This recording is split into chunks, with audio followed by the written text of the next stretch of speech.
Selamat siang, jumpa lagi dengan Denok Ayu Novel. Bagaimana kabar sobat semua? Sebelum kita mulai cerita ini, ayo silakan subscribe, like, komen, share dan nyalakan loncengnya untuk mendapatkan notifikasi terbaru ketika Mimin upload videonya. Menantu terbaik bab 326, tapi dia laki-laki. Lin Yu terhuyung dalam sekejap dan hampir jatuh ke tanah. Apa yang Anda maksud dengan orangnya?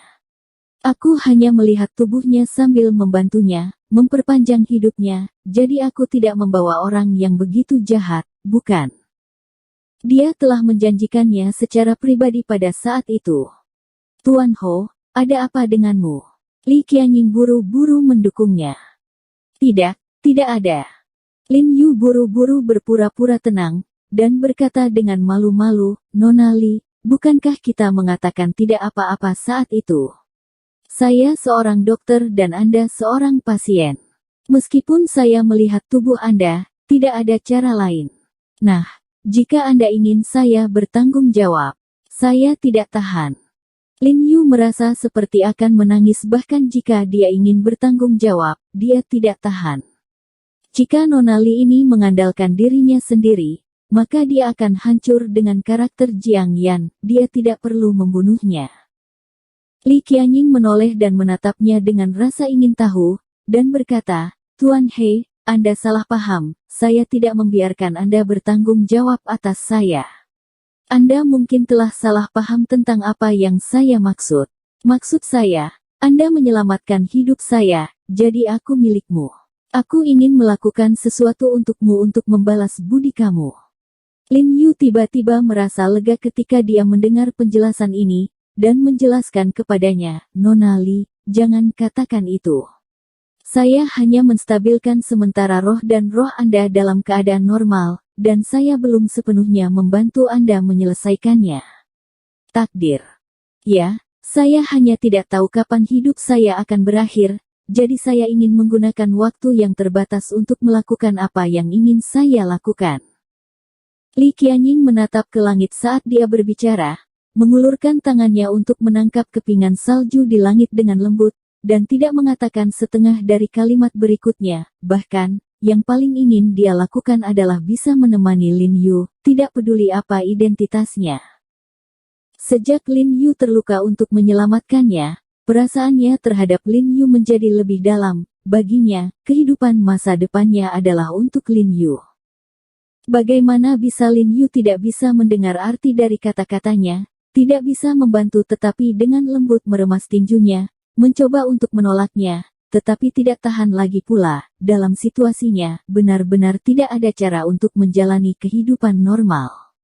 Karena bahkan Lin Yu tidak tahu kapan kekuatan spiritual yang dia berikan tidak dapat menyelamatkannya. Tuan He, biarkan saya membalas Anda sekali. Saya tidak dapat membantu Anda. Saya bisa pergi ke rumah Anda untuk membantu Anda membersihkan, membantu saudari Jiang Yan memasak dan mencuci pakaian. Saya sangat ahli dalam hal ini. Li Qianying menoleh dan berkata dengan serius. Lin Yu tiba-tiba tidak bisa tertawa atau menangis, wanita muda yang bermartabat ini benar-benar ingin menjadi ibunya sendiri. Masalahnya adalah bahwa Sister Jiang Yan tidak selalu setuju. Nona Li, sebenarnya, Anda membantu saudara laki-laki Anda mengelola properti keluarga Li Anda, yang merupakan hadiah terbesar bagi saya. Lin Yu tersenyum padanya, ayahmu baru saja mentransfer 10% dari saham keluargamu ke saya. Masuk akal bahwa saya harus berkontribusi pada perkembangan perusahaan, tetapi klinik medis saya terlalu sibuk dan tidak ada waktu. Dapatkah Anda membantu saya dalam kapasitas saya? Ketika Li Qianying mendengar hal itu dalam kapasitasnya, matanya tiba-tiba menjadi cerah, dan rusa kecil itu menghantam hatinya. Dia mengangguk dengan penuh semangat, dan berkata dengan gembira, tentu saja. Saya akan menebus kursus bisnis mulai malam ini. Ini baik. Lin Yu melihat senyum polosnya, merasa sedikit tertekan di dalam hatinya, tetapi emosi ini segera disembunyikan secara paksa olehnya. Di malam hari, Jiang Yan menelepon Lin Yu, mengatakan bahwa dia pulang lembur dan memintanya untuk menjemputnya.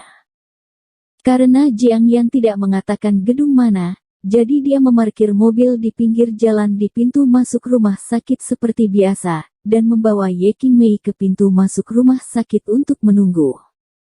Lin Yu takut Ye Qingmei berada dalam bahaya di rumah, jadi dia membawanya. Bagaimanapun, dia tidak menemukan pembunuh sesat yang tahu seni yang mendalam, jadi dia harus berhati-hati. Setelah setengah sore akumulasi, salju di tanah sudah tebal, berderit di tanah. Ye Qingmei, yang lahir di selatan dan dibesarkan di selatan, jarang melihat salju dalam jumlah besar, sedikit bersemangat, mengenakan sepatu bot kulit kecil, terus menginjak salju tebal di tanah, membuat suara berderit. Lin Yu menatap wajahnya yang bersemangat seperti anak kecil, dengan kelembutan yang tak terkatakan di hatinya. Saat ini, Jiang Yan baru saja menyelesaikan pertemuan dan keluar dari gedung logistik di bagian belakang rumah sakit.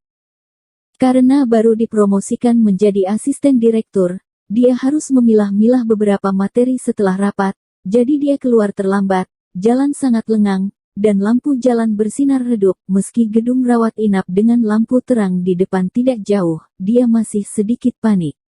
Mempercepat langkah. Anihasa, asisten Jiang. Tiba-tiba, suara rendah seorang pria datang dari belakangnya.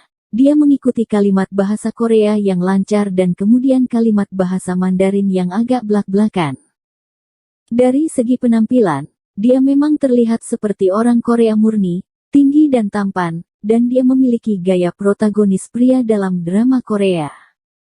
Jiang Yan balas menatapnya, jejak jijik melintas di matanya, dan dia tidak berhenti di bawah kakinya, masih berjalan keluar dengan cepat. Pria itu menjeratnya saat pertemuan baru saja selesai, kalau tidak dia mungkin akan keluar lebih awal. Asisten Jiang, harap tunggu. Melihat Jiang Yan tidak berhenti di kakinya, pria itu bergegas dan mengulurkan tangannya untuk membantu Jiang Yan. Apa yang kamu lakukan? Jiang Yan menatapnya dengan dingin. Saya tidak mengerti isi sebuah pertemuan, dan saya ingin Anda membantu menjelaskannya.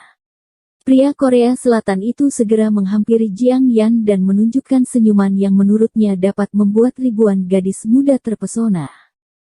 Jika kamu tidak tahu apa-apa, mari kita bicarakan tentang itu besok.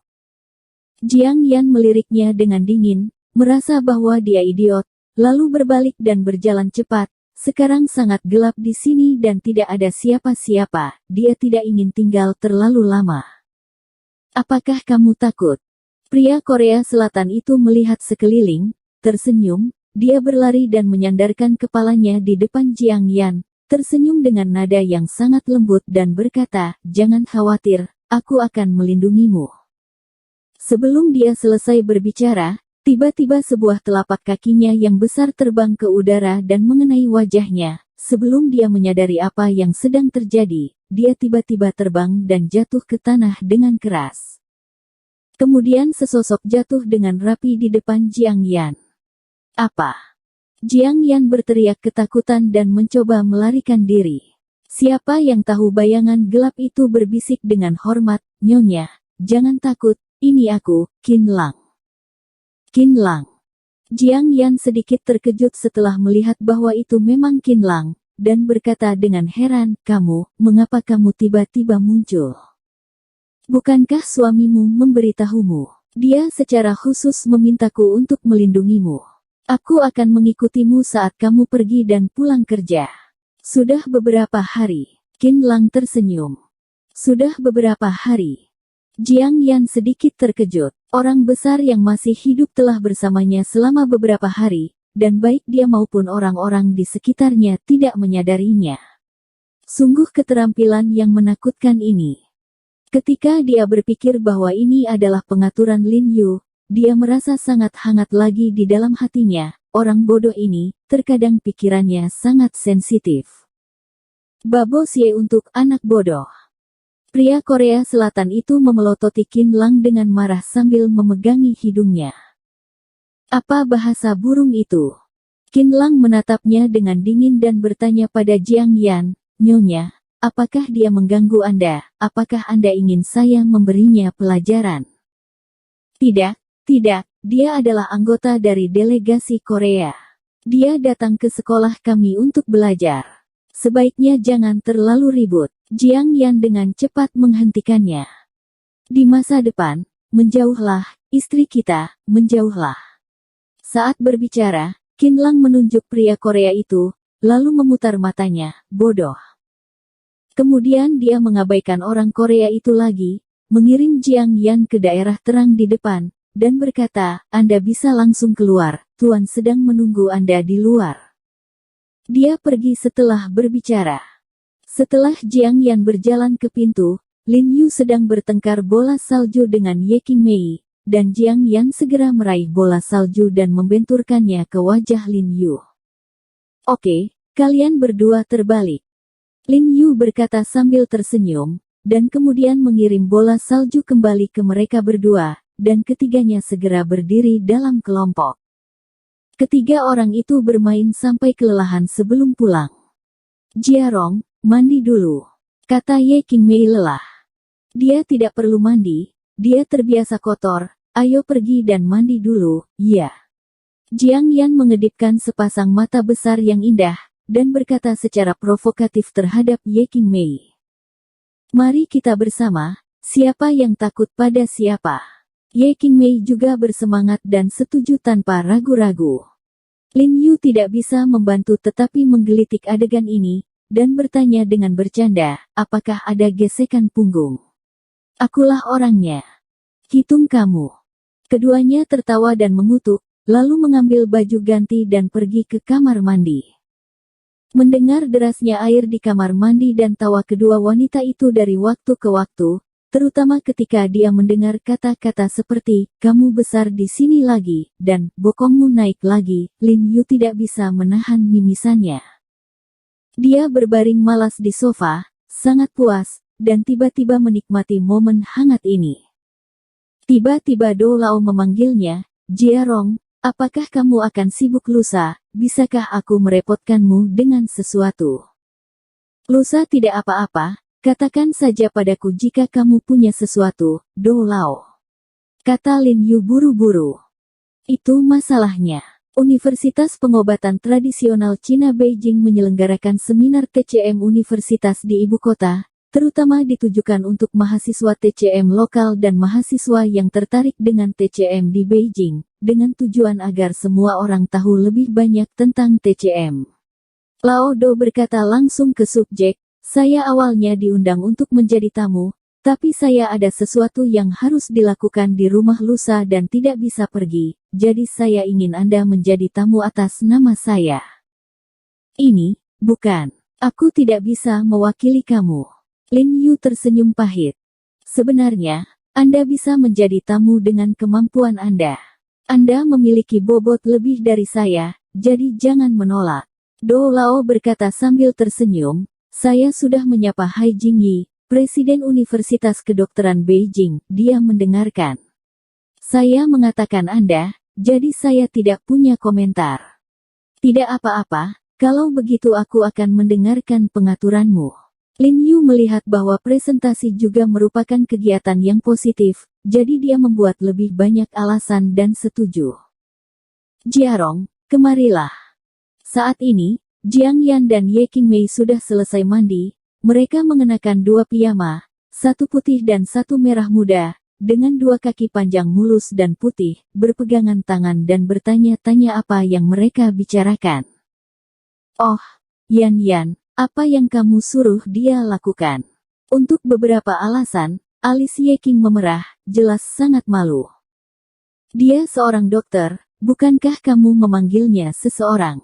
Ada seorang dokter di keluarganya. Mengapa kamu pergi ke rumah sakit? Jiang Yan berkata, tertawa seperti lonceng perak. Tapi dia laki-laki. Wajah Ye Qingmei seperti apel merah, lembut dan menawan. Bersambung. Terima kasih kepada kalian yang telah menonton video ini. Jangan lupa tekan tombol subscribe-nya dan nyalakan notifikasinya untuk mendapatkan video-video seru lainnya dari Denok Ayu Novel.